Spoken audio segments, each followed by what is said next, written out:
Assalamu alaikum wa rahmatullahi wa barakatuh. My name is Orwa Omar Abdullah, and I'm Swedish. And what you see here in the background is the Egyptian countryside. And I'm a Muslim.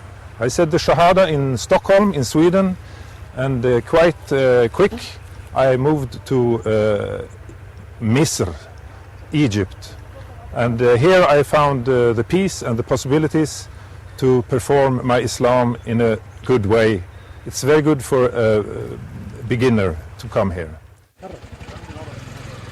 Urwa decided to meet the crew of Huda in the peaceful countryside of Egypt. This reflects his love for simplicity and getting back to nature. We are now standing in Sanhur al-Medina fi Kafr Sheikh, the district of Kafr Sheikh. Sanhur al-Medina is a very beautiful city, and they have all what you can get if you have a good deen. They have good mosques, they have a beautiful nature showing the wonders of Allah subhanahu wa ta'ala. He made me understand nature. He made me understand the human being. And all of this I could read about in the Quran, the Holy Quran, which I borrowed from a library in 2003 in Stockholm in Sweden.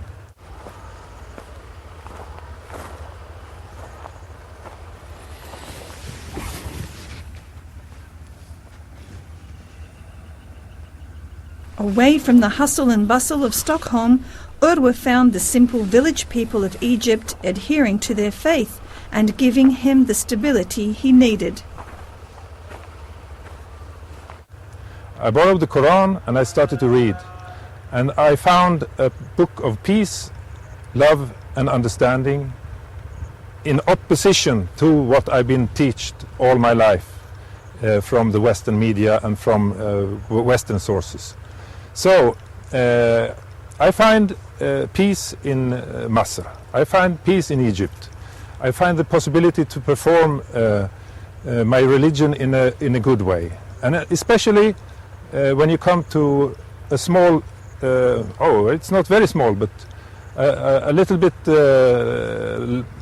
not so big village, you find a very, very good deen here. A religion that is very firm, and people go to the mosque, people come here, and they don't forget about Allah subhanahu wa ta'ala, and they read also about Muhammad sallallahu alaihi wasallam and his teachings of Islam. Urwa's curiosity about life and religion started when he was only 6 years old. Where is God? Can God walk on earth? In school, when I was a little child, it was the first degrees in school. I was about 7 years old. 6, 7, you started school in Sweden. We had a teacher, and this teacher was very religious. She taught, of course, Christianity. And the Christianity was something that every school child in Sweden had to listen to in the school when they were small. We came to the classroom in the morning, and what happened? Our teacher sat down behind the organ, and we were singing psalms. This is a kind of Christian songs. All the children were standing up beside their benches in the classroom, and we were accompanying with our voices her playing at the organ. This was a very beautiful moment in my life, in fact. But on the other hand, when it came to the religion, we had this as a subject in school. We were taught only about the Christianity. There was first very high up in classes in school, you had any idea about other religions in the world. But we were taught about religion, and we were taught about Jesus Christ. For me, Jesus Christ, he was a man walking on this earth. But for Christianity, he was described as a God. And this made me a little bit confused because I couldn't get this together. How could this man walking on earth at the same time be part of God or anything like that? This was confusing for me as a child. So Christianity in its form, in its shape, was more like a story to me. Of course, it also had some importance. Our teacher said to us that Allah, that was called God for us children, that Allah, He could see everything and He could be everywhere at the same time. Unless we knew about it, He was there. So this was something I was thinking about, that we had an invisible God that at the same time was able to watch us, to hear us, to be with us, and this sounded in somewhat consistent for me as a child. So this I remembered, and I kept it until I became old enough to understand that the only religion worth its name is Islam. His childhood passed peacefully, but by his teenage years he became more and more aware of the current issues, and he formed a rock band to express their radical ideas and opinions. Trying to find the answers to complicated modern-day issues is no easy task, and he was left at a loss. In Islam, you pray to one God, Allah subhanahu wa ta'ala, and it's no human being that is held up to the position of a God. This is very important because this is called shirk. This is a sin, the biggest sin in fact. So what I reached as a child was to understand a little bit of what we called Tawheed, the oneness of God.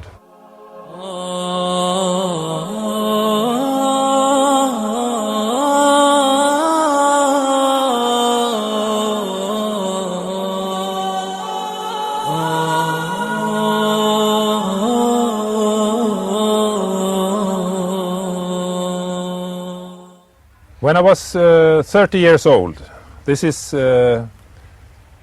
about 23 years later, after this experience as a school child. This is 30 years old after this point. I was very unhappy in my life. At the time I was doing a lot of things, many good things and some not so good, of course.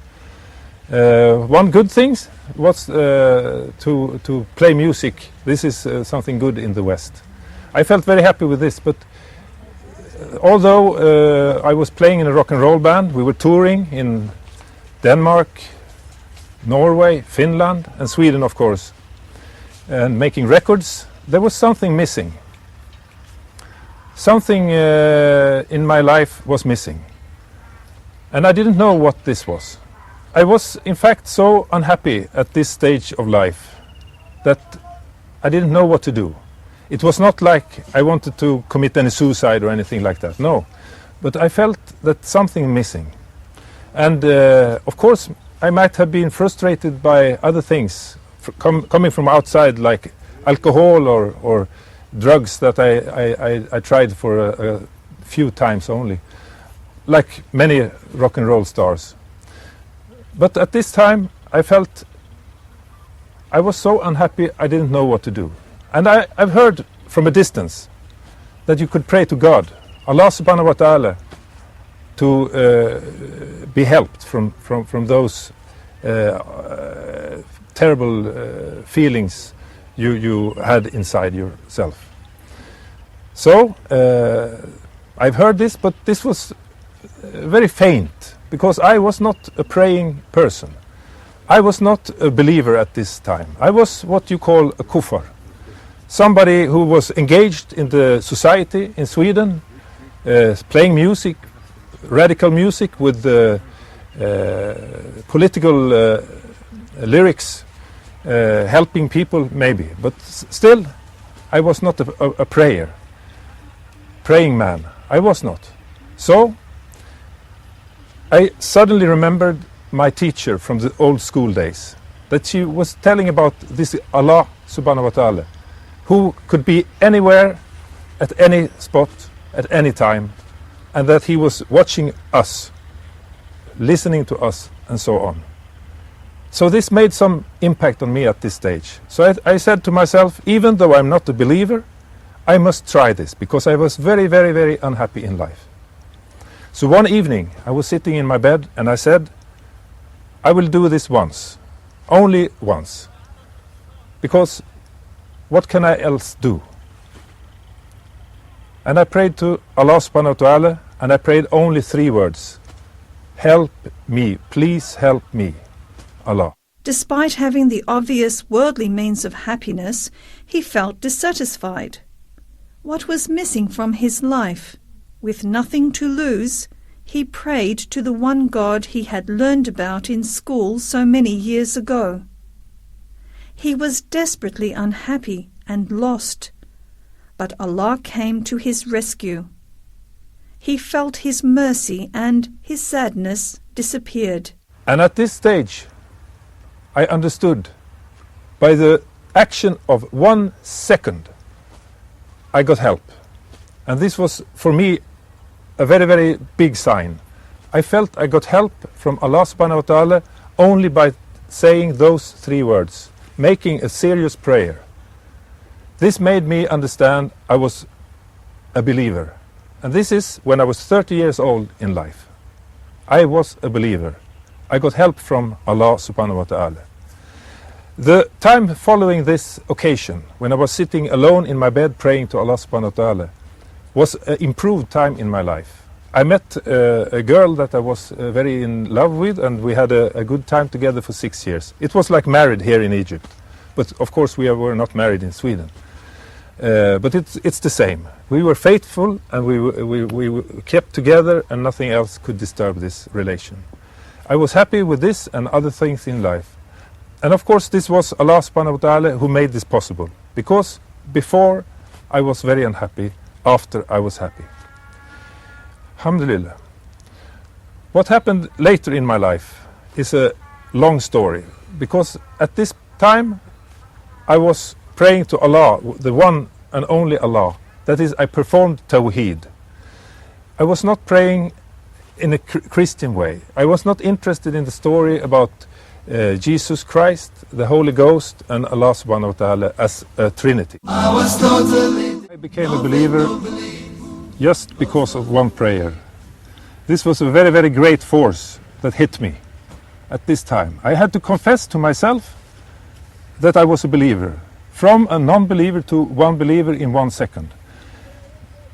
It's not like easy for someone with other traditions to understand this. And it was not easy for me either to tell all my friends about this, because most of us were unbelievers. Maybe we had some belief in some faint God or anything like that, but it was like something different for us, difficult to understand. And we always had a feeling of religion as something that hindered us, that kept us back from being critical against society. So I had to confess to my friends I was a believer.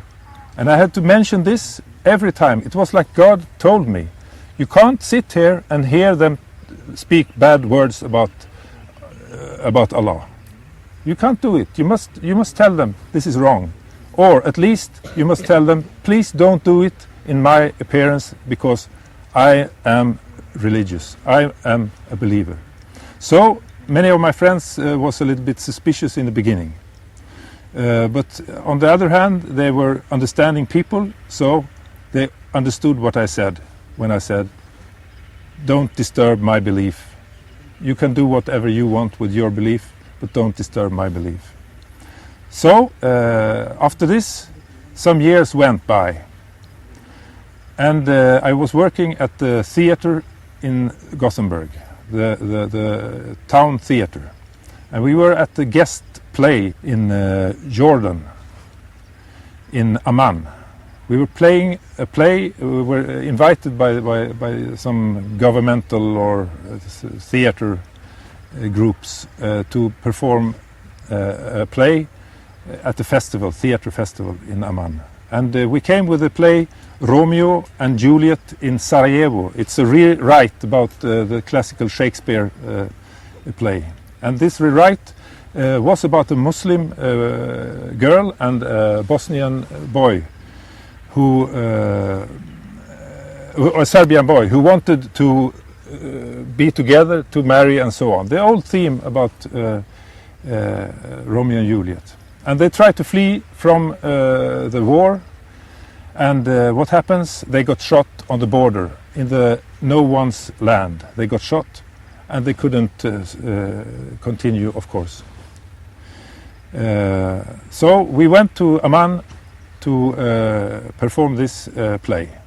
And at one night I was sleeping at a hotel room. It was early in the morning, but I didn't know anything about the time or anything like that. But through the window I heard something very, very beautiful. It was so beautiful that I couldn't resist it. It was the Adhan. And I was very, very tired. I was sleeping. I was laying in my bed. I was waked up by this and I felt very, very heavy. I wanted to lay down in the bed and stay in my bed. But what happened? It was some kind of force that brought me up to the window, although I was very tired. And I felt a very, very hot, warm feeling listening to the Adhan. I opened the window a little bit more and I looked out over Amman. I looked out over Amman and heard the Fajr prayer. And it was so beautiful. And it was something that I had from my small years, when I was a little boy. It was like something coming from the past. It was my birth, maybe, I was listening to. It was something very, very beautiful. The Adhan made big impression on me at that time. It was not only the sound, it was like a call for me to wake up, to stop sleeping, to be aware of Allah subhanahu wa ta'ala. And I kept this to Sweden when I came back, and people told me, what has happened? I said to my girlfriend, she was asking this to me, there's something happening with you since you came back from this traveling. What has happened? I said, I don't know. Something happened, but in the mirror view, since I became a Muslim 12 years after this occasion, I can see what happened was I was listening to the Adhan. And this Adhan made me on the steps to Islam much further.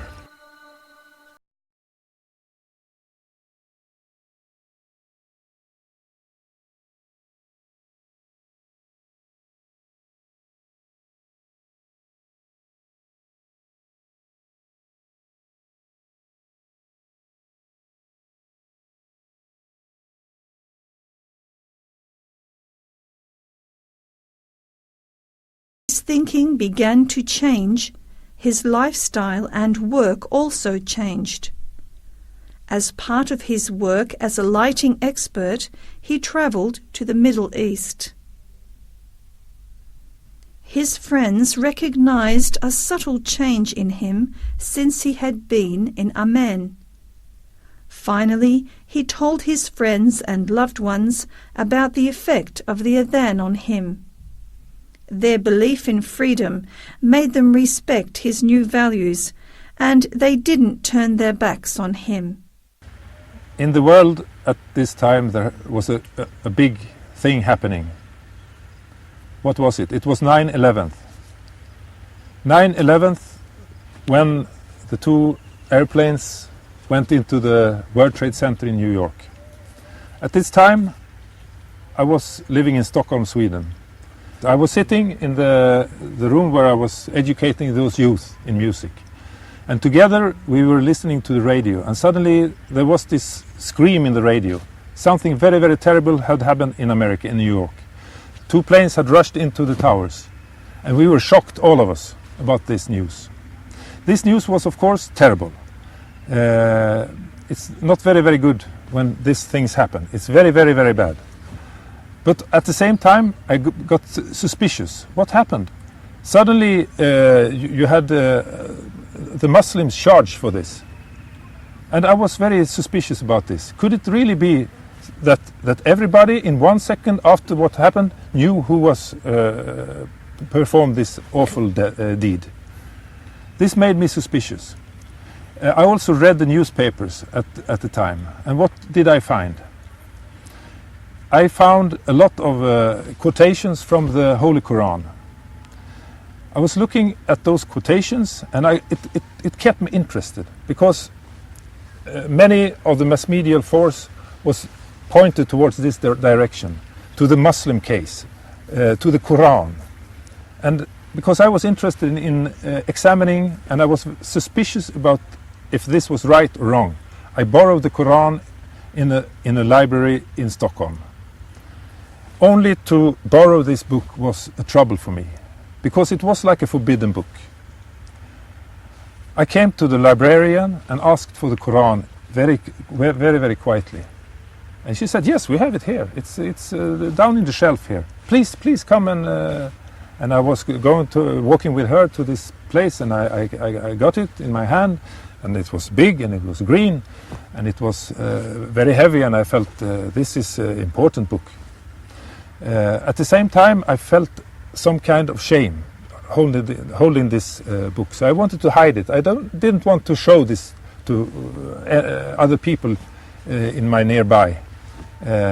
It was like inborn freight for this book. But I wanted to read it, so I carried it home, and I opened the book in secret in my home, and I started to read. And I started to look for those quotations I found in the newspapers and the media. And of course I found them, but they were like drawn from the contents of its written words in the Holy Quran. So I could find the aggression described in the media, the Western media. But this was not presented in the right way, because in the Quran it said that you should never, ever attack someone. But you should, of course, defend yourself. And those defense ayahs was, from the West, turned to something aggressive. So they had been reading the Quran wrongly. And I got very angry about this. And also the suspicious mind from me about what's happening in the world with the two towers who were kind of charged for this. This was not the right. So I got very, very angry. At the same time, I was reading something very, very beautiful. So to me, reading the Quran at this part of my life had a very, very great impact on me. On one hand, I had the most awful feelings about what I've been taught all the years up till this date. On the other hand, I had the beauty of the Quran, the Holy Quran, that teached peace, beauty, and understanding and love.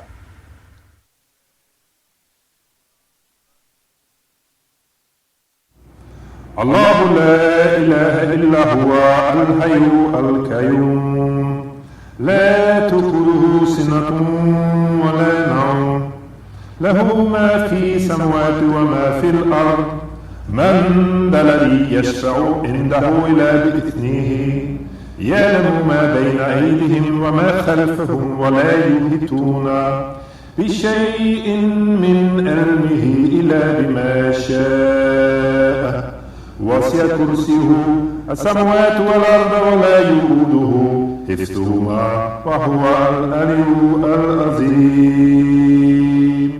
So it was a very, very big contrast I was meeting.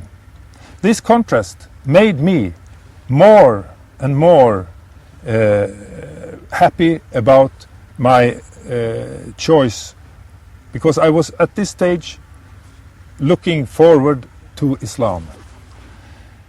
It was not like I was reading this, and it was like a direct connection to Islam. But I understood that my suspicious mind about people in the West black painting this religion had wrong, and that behind this was something very, very beautiful. And one of the proofs for this was what I was reading in the Holy Quran. I was reading about creation. What we can see here in Sanhur al-Medina, we can see the trees, we can see the haql, the fields, that is.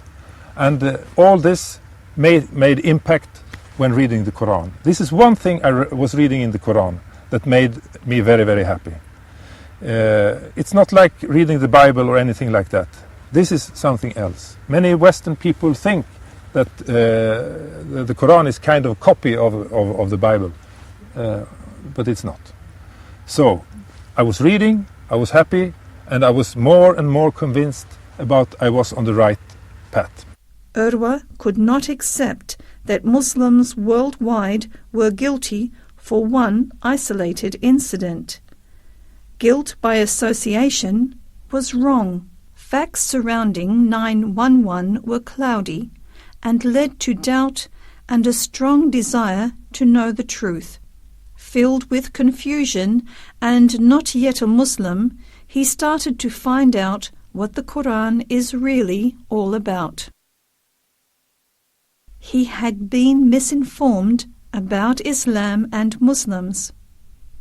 Emerging from contrasting feelings of doubt, he now approached the Quran with gratitude, wondering why it had been slandered and why he did not know about it before. Finally, the gaps of knowledge that had plagued him throughout his life were filled, and with this came a dawning of contentment and happiness, something he had not felt before. What happened after this? Yes, 2003, United States wants to invade Iraq. The week before this date, I said to myself, this is not right. In 1 week, we know that America will invade Iraq. This is something I will not stand behind. So I said to myself, I will choose the other side. Although I didn't know very much about this side, but it felt more comfortable to choose the Muslim side, because at least there was not those lies presented to me like I've been presented about the Quran and what was written in it. So I choose. I remember this occasion very well. I went to the jewelry and I found a small Islamic symbol. It's in fact the sword of Ali, the double sword.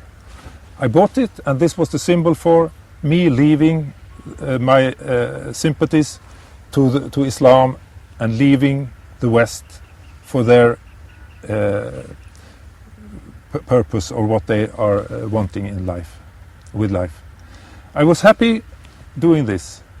So when America invaded Iraq, I was on the right side.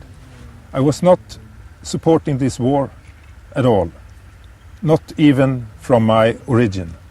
I was on the other side. I was among the Muslims, although I was not a Muslim yet. I had not yet said the Shahada. The Shahada comes 6 years after this point. No, it's not 6 years, it's maybe 4 or 5 years. Because I said Shahada 2007, the 12th January. That is what happened. وعروة بعد أن أسلم له بعض من المميزات الذي أشهد بها، حيث أن أحتك به منذ أكثر من 2 سنين. ومن هذه المميزات أننا عندما نسافر على سبيل المثال، سنسافر الآن إلى السويد، سنصل إلى الشقة قبل الفجر بساعة. متعبين، قد ينام الإنسان ولا يستطيع أن يصلي الفجر. في ميعاد الفجر بالضبط أجد عروة يطرق الباب علي ويقول قم نصلي الفجر. فهذه من المميزات التي يتميز بها في مصر أو خارج مصر. عندما أقمت معه فترة من الزمن في مصر، كان قبل الفجر بدقائق يرن علي قم نصلي الفجر. فهذه من المميزات التي أشهد له بها. While worldwide controversy surrounded the issue of the invasion of Iraq, Urwa's good nature prevented him from supporting this gross misuse of power. علاقتي بعروة بدأت من السويد، حيث أنني أقيم بعض الوقت في السويد. فذات يوم من الأيام التقيت به في المسجد وهو يصلي عندما بدأ إسلامه في الأسبوع الأول. فعندما قابلته في هذا الوقت عرضت عليه أن يأتي إلى شقتي نشرب شاي أو نجلس نحكي سوا عن الإسلام، فقبل. فعندما جلست معه سألته هل هو يحفظ الفاتحة. هو في بداية إسلامه لا يعرف قواعد الإسلام الصحيحة. فجلست معه بجانب الكمبيوتر وبدأت أفتح له بعض المواقع الإسلامية مثل إسلام ويب، إسلام وي، وأقرأ له الفاتحة، أو يحضر بعض المشايخ يكرر هذه معه الفاتحة عدة مرات. واقترحت عليه أن يحاول أن يتعلم اللغة العربية، فاللغة العربية مفتاح لفهم الدين. After accepting Islam, Allah sent His help in the form of a good friend for Urwa, who helped him come to Egypt, learn Arabic, and find his way. Actually, I met Urwa a few years back, and I would like to mention something. The first thing that made me or attracted me when I saw him is how he is having the dignity of following the sunnah of the Prophet ﷺ. You would see that clearly in him, and this is something that is very clear in many of the new converts. They convert to the religion of Islam, or they revert back to the deen of Allah subhanahu wa ta'ala, submitting themselves to Allah subhanahu wa ta'ala by following the way of the Prophet ﷺ. That we as Muslims should learn from this, that this is the form of unity. Someone coming from a different background to many of the Muslims, where Muslims are not too many in numbers, and where he's coming from, and you would see him immediately having the beard, and even the qamis, that he has the honor always wearing it, which is the way of the Prophet ﷺ. He used to love the most the qamis, even though there is no such a thing as an Islamic code of or Islamic dress for men.